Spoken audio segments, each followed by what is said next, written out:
Minimum 2 और maximum कितना बेटा 50। कितना लोग? मिनिमम 2, कम से कम कितना लोग बेटा? और मैक्सिमम 50। ठीक है। बैंकिंग कॉर्पोरेशन वगैरह जो आगे पढ़ाएंगे उसमें 20 होते हैं मैक्सिमम। कितना? 20। तो मिनिमम 2 और मैक्सिमम 50। दूसरा, बेस्ड ऑन अग्रीमेंट, बिना अग्रीमेंट का तो साझेदारी करना ही नहीं है। बिना समझौता का साझेदारी होता है क्या? अब वो समझौता लिखित भी हो सकता है और मौखिक भी हो सकता है। ठीक है। मौखिक पे ज्यादा दिमाग लोग नहीं लगाते क्योंकि मौखिक में आगे चल के विवाद होने की संभावना ज्यादा होती है, तो लोग चाहते हैं कि कागज पत्तर पे ही काम किया जाए, लिखित ही कोई काम कर ले। ठीक है, समझ में आ रही बात? 2 पॉइंट फिर दोबारा रिपीट नहीं करेंगे, टाइम हो गया है। तीसरा पॉइंट है लीगल बिजनेस, लॉफुल बिजनेस, मतलब व्यवसाय ऐसा हो जिसका संचालन की जिसकी संचालन का जो परमिशन है वो सरकार देती हो, सोसाइटी देती हो। ऐसा नहीं कि घर के पीछे 2 आदमी बंदूक का फैक्ट्री लगा दे, बारूद का फैक्ट्री लगा दे, है ना, गलत चीजों का फैक्ट्री लगा दे। नहीं, व्यवसाय ऐसा करें जो लीगल हो, जिसकी परमिशन सरकार देती हो और जिसकी परमिशन हमारा सोसाइटी। ठीक है, आगे बढ़े। लाभ उद्देश्य व्यवसाय, साझेदारी व्यवसाय चूंकि लाभ के लिए किया जाता है तो इसको लाभ उद्देश्य बोलेंगे कि भैया इसका उद्देश्य लाभ कमाना होता है। कोई अपना दिमाग, अपना समय, अपना एनर्जी क्यों किसी चीज में खपाएगा जब तक उसको कुछ बेनिफिट नहीं मिलेगा। ठीक है, सेवा थोड़े कर रहा है। ठीक है, वो गोल्डन टेम्पल में जाकर के वो सेवा कर रहा है। स्वर्ण मंदिर में जाइएगा अमृतसर में तो अच्छे अच्छे लोग जो है वो सेवा देते हैं। ठीक है, सिख समाज बहुत सेवा इस चीज को देता है। तो मंदिर मस्जिद में जाइएगा तो आपको वही सेवा, तो वहाँ नॉन प्रॉफिट ऑर्गेनाइजेशन है, यहाँ क्या है? प्रॉफिट ऑर्गेनाइजेशन है, तो प्रॉफिट मोटिव होगा।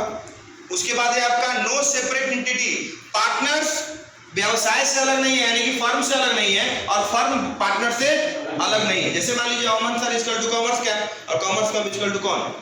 बात समझ आ रही है? तो इसीलिए आपके पापा का भी कोई बिजनेस होगा, 2 लोग मिलकर के, अगर पापा आपके और चाचा आपके मिलकर बिजनेस कर रहे हैं तो दोनों लोग पार्टनर है, तो व्यवसाय से उनकी पहचान है और उनसे उनकी व्यवसाय की पहचान। बात समझ में आया?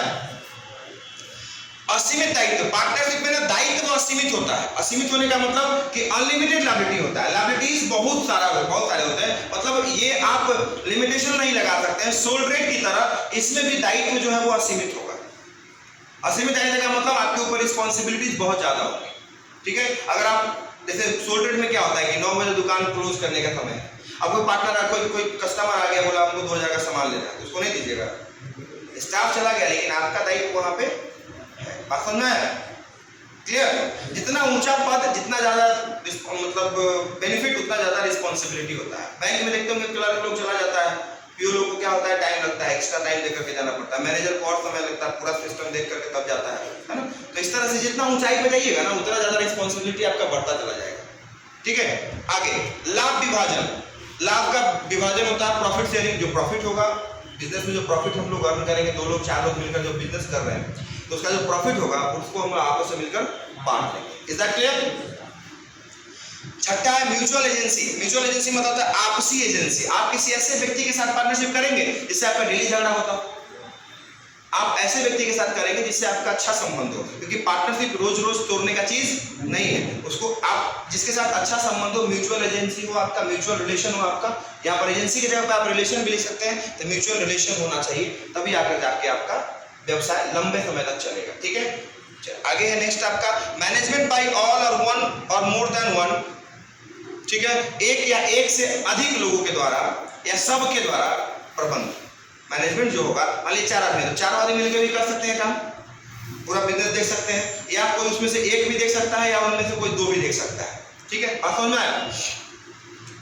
वॉलंटरी ऑर्गेनाइजेशन, पार्टनरशिप में कोई आपको जबरदस्ती, फोर्सफुली या कुछ मजबूरी में आपको कोई पार्टनरशिप में नहीं घसीट सकता है। पार्टनरशिप में आप अपनी इच्छा से जुड़े थे। हम आपके सामने प्रपोजल रखेंगे कि भैया आप चलिए ना, हम लोग मिलकर एक बिजनेस करते हैं, आपको सहमति नहीं देना होगा, आप उसी समय नकार दीजिएगा, जबरदस्ती नहीं है आपके ऊपर। साझेदारी व्यवसाय की विशेषता होती है कि कोई भी बंदा या कोई भी व्यक्ति आपके ऊपर फोर्स नहीं डाल सकता है। समझ रहे हैं मेरी बात?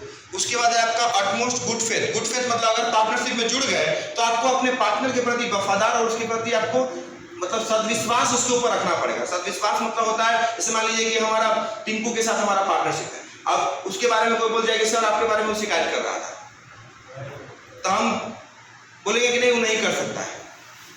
जब तक हम अपने कान से नहीं सुनते तब तो दूसरे के बात पर भरोसा नहीं करेंगे। फिर उसको भी कोई मेरे बारे में बोला गया है, तुम्हारे बारे में सर ऐसे बोल रहे थे, तो उसको भी नहीं करना चाहिए। पार्टनरशिप में सदविश्वास जरूरी है, नहीं तो फोड़ने वाले लोगों को कमी नहीं है। व्यवसाय आप अगर थोड़ा सा खुश रहिएगा तो दूसरों के लिए सबसे बड़ा दुख का कारण वही है। आपकी खुशी ही आज के डेट में दूसरों के सबसे बड़ा दुख का कारण है। तो अगर आपस में पार्टनरशिप करते हैं, दो लोग अगर साथ में बिजनेस कर रहे हैं तो एक, दो या दो से अधिक लोग, तो आपस में ना एक अंडरस्टैंडेबिलिटी बना के चलनी होगी कि नहीं हमारा एक दूसरे के प्रति विश्वास अटूट है, मतलब एक गहन विश्वास है। आगे है नेक्स्ट बेटा, last but not least, continuity of business. Business का एक टेन्योर होता है, हर चीज का एक लाइफ स्पैन होता है, ठीक है। युग, सतयुग, द्वापर, त्रेता, है ना, बहुत सारी चीजें, कलयुग, इस सब का भी एक एंड होगा। हजारों साल तक चलता है, लाखों साल तक चलता है। इंसान के भी लाइफ का एक स्पैन है कि 70 साल, 80 साल, 90 साल, 100 साल मैक्सिमम, है ना। हर चीज का, ये मार्केट भी एक दिन खत्म हो जाएगा, ठीक है। ये बिल्डिंग बना, ये भी, तो इसी तरह से पार्टनरशिप भी एक रिलेशन है पार्टनर्स के बीच का, तो ये भी एक ना एक दिन समाप्त होता है। एक टेन्योर बनता है कि हम इतने साल के लिए पार्टनर हैं। एक एग्रीमेंट बनाते हैं, बिल्डिंग को लीज पे लेते हैं, उसका भी एक लीज बनता है कि 5 साल, 10 साल, 9 साल, 3 साल, 4 साल होता है ना। बिना डीड का नहीं होता है कुछ भी। तो डीड में सारा चीज क्लियर रहता है कि कितने दिनों के लिए। Is that clear? चलिए, तो फीचर्स ऑफ पार्टनरशिप में अब देखो एक चीज बताते हैं, 11-12 को हम लिखवा है, इतना लिखना नहीं है बुक में, इसीलिए घटाते जा रहा है। एग्जाम में आपको बोलेगा साझेदारी क्या है, what is partnership, give its 5 features. अगर बड़ा क्वेश्चन पूछेगा तो 5 नंबर याद, इसमें तो 5 को याद नहीं हो जाएगा यार। और अगर छोटा क्वेश्चन पूछेगा साझेदारी क्या है, इनके किन्हीं 2 विशेषताओं को लिखें, तो छोटा क्वेश्चन में सिर्फ लिखना है, और बड़ा क्वेश्चन है पॉइंट लिख के उसके अंदर एक्सप्लेन करना होता है, पता है कि नहीं? बात समझ रहे हैं ना? आज जो पढ़ाई समझ में आया अच्छे से? चलिए इसको रखिए।